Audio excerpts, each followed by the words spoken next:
There is one more biblical tradition that stuck out to me that was a 40 day and 40 night, and it was Abraham and Isaac.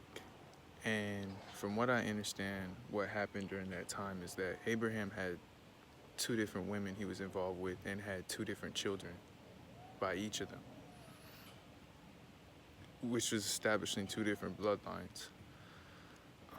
One of the bloodlines would be cursed, and the other would be black sheep, but not cursed.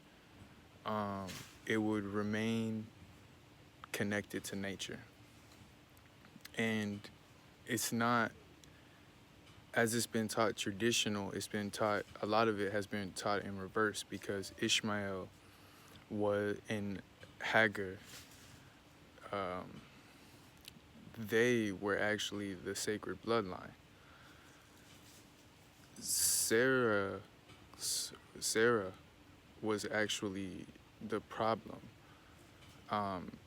He was binded with this woman that he was not supposed to be with, or that was not aligned with divine purpose and in nature. And this woman, so when he goes up to the mountain and binds Isaac, is because the reason why he binds Isaac is because he's actually unbinding Isaac from his bloodline.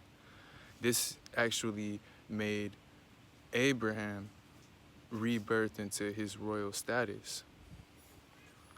And he had already gone through all the different struggles because of the amount of favor that Sarah kept trying to whisper in his ear to the wrong bloodline. And you see, like, the ram came out when he was going to sacrifice him. And the most significant part is those horns, because those horns that came out, Abraham ends up going back to what you see as Keturah, but Keturah is really Hathor. It's really the crowned horn goddess, and reestablishes a sacred bloodline. And this is why Esau actually becomes, which is Jesus, actually becomes the Christ, is because he wasn't born into that sacred bloodline, but he chooses to disconnect from his birth father, his birth parents, and he actually reestablishes himself with his grandfather, Abraham's divine sacred bloodline, becoming the Christ.